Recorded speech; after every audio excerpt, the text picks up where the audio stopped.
به نام خداوند بخشنده مهربان با عرض سپاس برادران گرامی و خواهران عزیز و بینندگان ارجمند به برنامه بازشگاف خوش آمدید. همراه برادر باباجان قیومزاد هستم و مرور به اخبار و حوادث امروز خواهیم کرد. مقامات موجه تاجیکستان میگویند که تا 1 ینور شماره شهروندان تاجیک از حق سفر به روسیه محروم شدن به 333 به بیش از 333 هزار میرسد. یعنی 333 هزار تاجیک از یعنی دیپورت شدن. با چی؟ با سبب های خیلی کم. و خود مقامات هم این رو میگویند.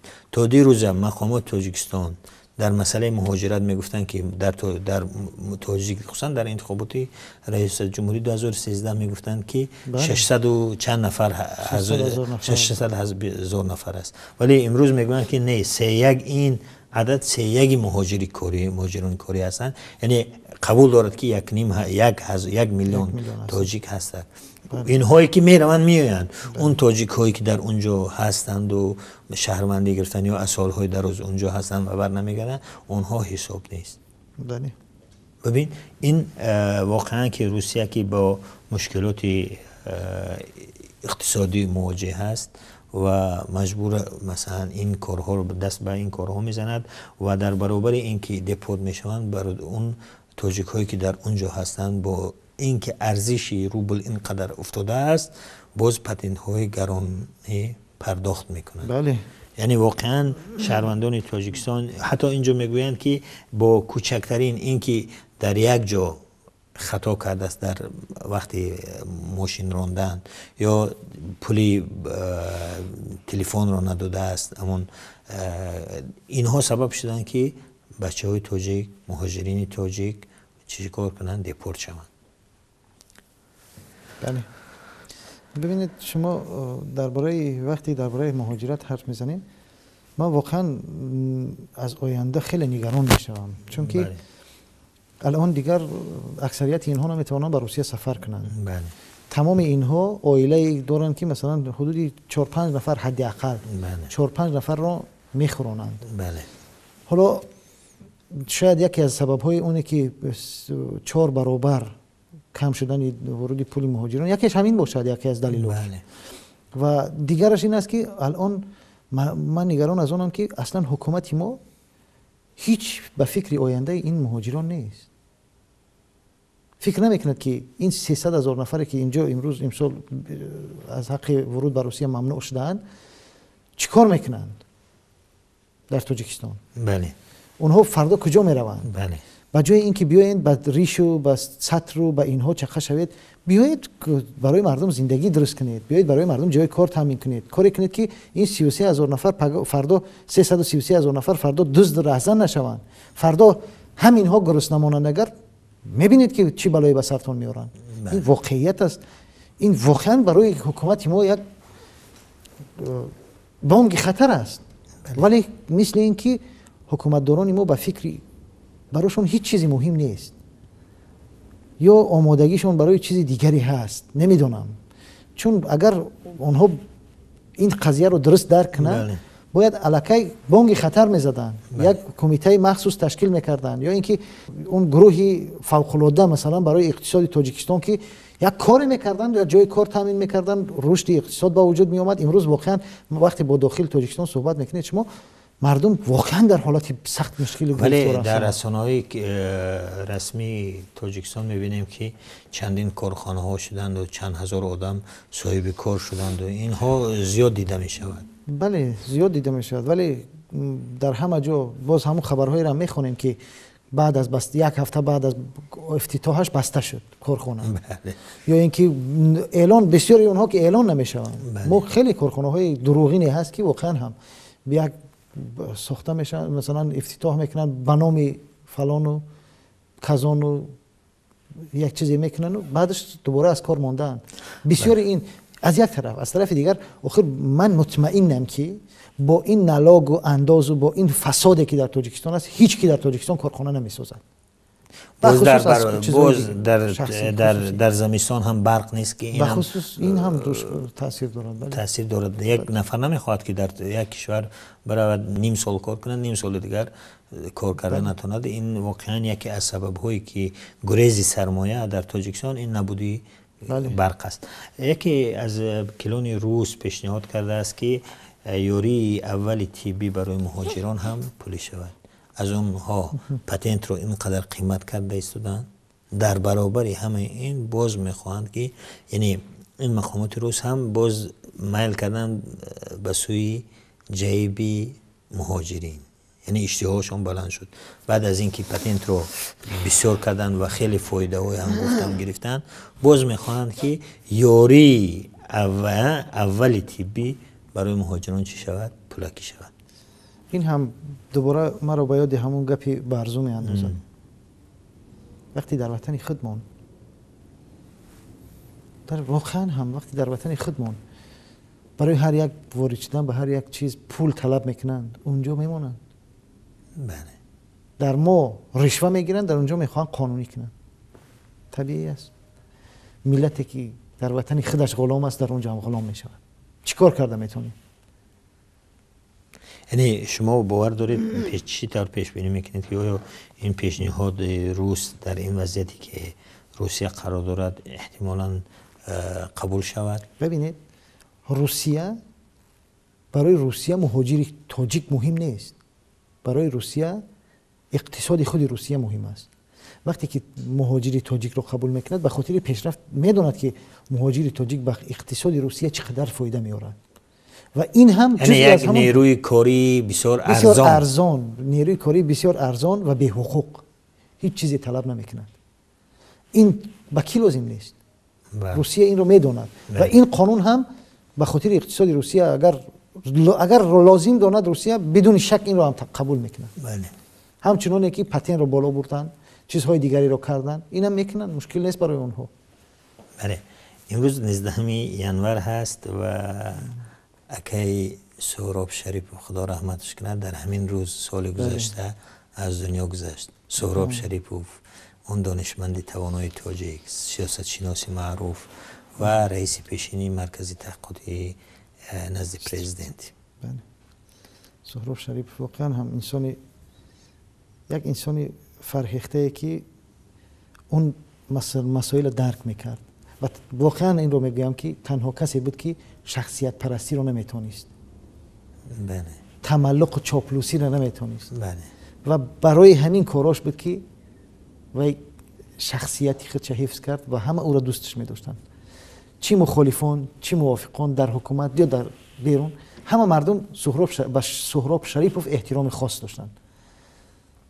انا همین خصوصیت بود که او را ساخت. که امروز شما اگر واقعا میگم اینا، شما یک بار نگاه کنید، اگر ما در داخل حکومت مثل سهراب شریپوف ها افراد می داشتیم، ما امروز به این حال نمی اومدیم. حکومت ما به این حد نمی رسید. ولی افسوس که مثل سهراب ها از ما می روند یا اینکه در اون حکومت جایی ندارن. بله. این هست.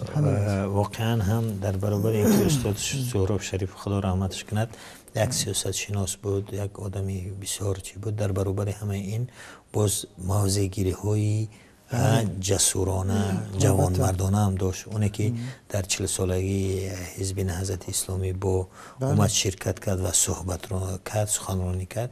واقعا برای این کارش هم سرزنی شد، ولی برای استاد سهراب شریپوف ملت مهم بود. برای اون وطن مهم بود.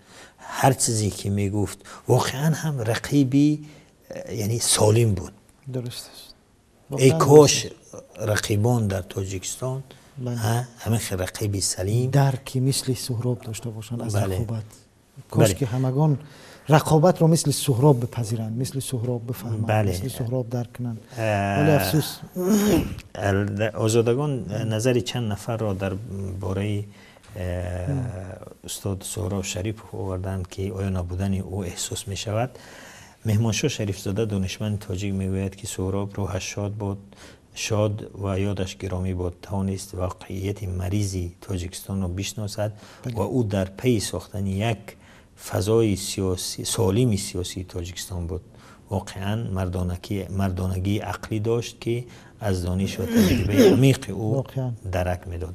عبدالله رهنما کارشناس مسائل سیاسی هم در این باره گفته است من نه تنها خواننده بلکه یک دوست و شاگردشان البته نبودن او را احساس میکنم. البته احساس میکنم که یک مشورتچی بی‌غرض، یک سینه صاف، یک کسی که تجربه او برای راهنمایی به ما خیلی مهم بود امروز کم شده است.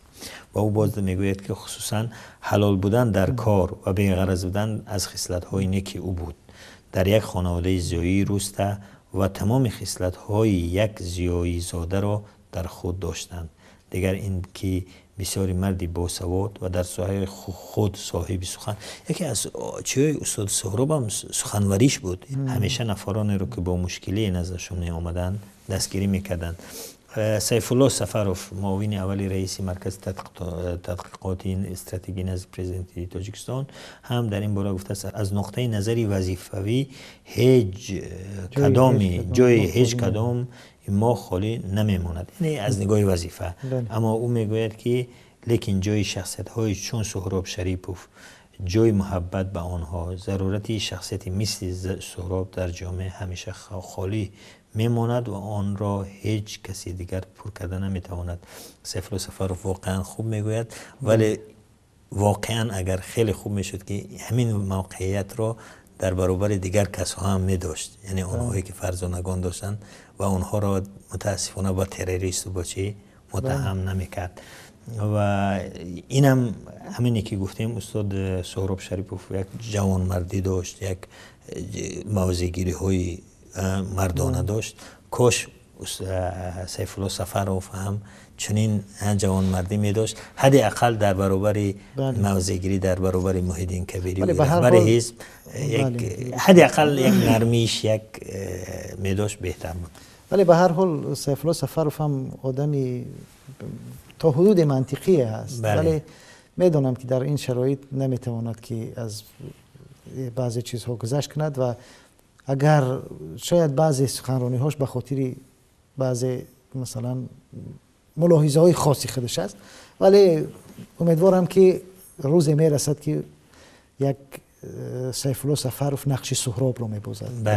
دوباره میتوند برای ساختن یک فضای سیاسی سالم در جامعه یک نقشی بگذارد. اون ژورنالیستانی که با جانهایشان واقعا بازی میکنند، اون آدم هایی که روشن فکر هستند ولی در داخل هستند و این چیزها رو میگویند، واقعا هم جای استقبال هست و احترام، باید ادای احترام به آنها داشته باشیم. دیگر خبری که این هست که یک ژورنالیستی قرقیز میخواهد رئیس جمهوری قرقیزستان الماسبک اتامبایو رو به دادگاه شکایت برد و شکایت برده است و احتمالاً ماهای چند روزی 18 روزی 28 انور این پرونده علیه رئیس جمهور بررسی شود. قرار است که 28 انور بررسی شود و این در آسیای میانه اولین حادثه و اولین رویدادی هست که رئیس جمهور یک کشور به دادگاه می رود و علیه او پرونده باز می شود و هم یک سام قرقیزی خواسته است. بله، برای در به خاطر اینکه اون جبران معنوی اون پیشتر این ژورنالیست او رو این ژورنالیست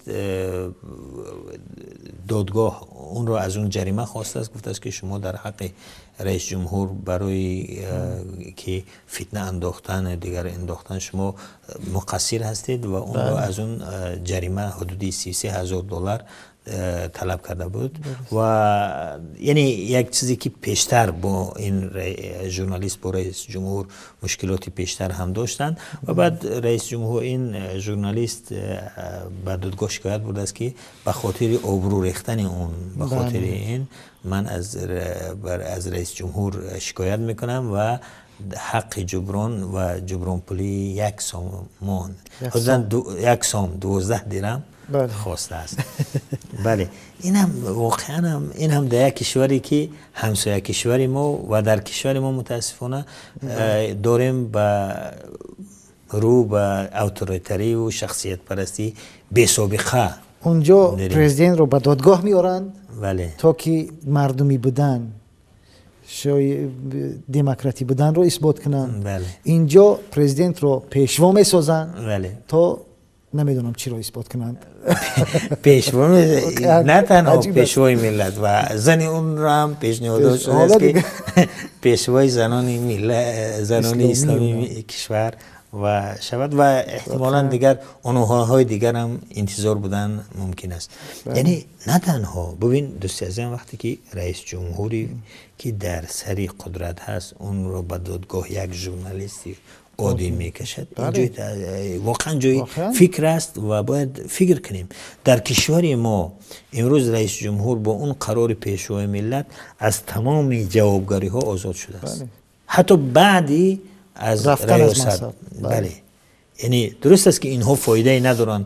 این قانون ها تا وقتی هست که شما هستید در قدرت. بله. برای که هر کسی که این کارها را کرد هم در ترکیه هم در امریکای شمالی جنوبی و هم در کشورهای عربی فایدهش نکرد، زیرا آنکه تا وقتی که این شما هستید این قانون ها با فایدهتون است، ولی وقتی که رفتید دیگر این فایده ندارد. پس برای همین این قانون ها را تصویب رساندن نرساندن دیگر اونقدر فرق زیاد نداره. درست است چند ورق اضافه می شود.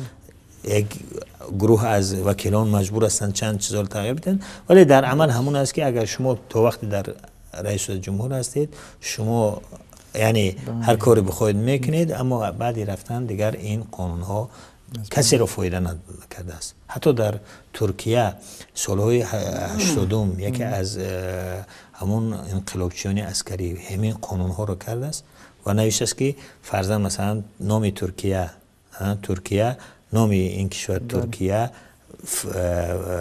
بیرقش چنین و سوم گفته است که نباید همین در همین کانستیتوسیون آمده است این سه بند چی شوند تغییر وارد شوند. یعنی این یک قانون است دیگر که قابل تغییر و قابل اجرا است و واقعا هم دوست عزیزم این است که ما در یک وقت ها خصوصا سالهای 2009 یا بعد تا 2006 و 5 اینها در آسیا میانه بعد قرقیزستان واقعا جایگاه خوبی رو داشتیم. یعنی از نگاه آزادی بیان، از نگاه رقابت سیاسی وجودی، حتی اینکه من مثلا سال 2011 حتی 2011 از روسیه می آمدم به تاجیکستان، از راه آمدیم همراه دوستان در این مرزی قزاقستان و ازبکستان چنین بدرفتاری مردم مقامات ازبک را نسبت هم شهروندان خود دیدم حیران شدم. گفتم الحمدلله که در کشور ما به این حد نیست. یعنی کشور ما یک نوع امتیاز داشت در شوروی در این منطقه آسیا میانه، ولی متاسفانه امروز داریم آهسته آهسته به همون سمت رفتیم و شاید بدتر هم شده ایستادیم. یعنی اون چیزی که فعلا پیشوای ملت و دیگر هست در ازبکستان همسایه رسما وجود ندارد. یا مثلا این چیز در قزاقستان بود آمد و دیگر متاسفانه ما داریم در یک جایی هستیم، ولی قرقیزستان با اینکه یعنی همسایه هستیم و اینها توانستند که یک نوع دموکراسی رو در کشور خود حفظ کنند و این دموکراسی سبب شده است که مهاجران اونها هم صاحب ابرو نسبت بیشتر از ما باشن، نسبتا خودی مردم هم جرأت بیشتر دارد، ولی در ما داریم که همه را غروری تاجیک و شخصیت تاجیک را سرکوب میکنیم، میشکنیم، میزنیم و تنها یک عائله میماند و دیگر همه در مشکل. بینندگان گرامی و هموطنان عزیز، این بود برنامه بازشگرد. تا برنامه آینده خدا حافظ و ناصر شما باد. شاد و موفق و کامروا باشید. خب سلامت باشید.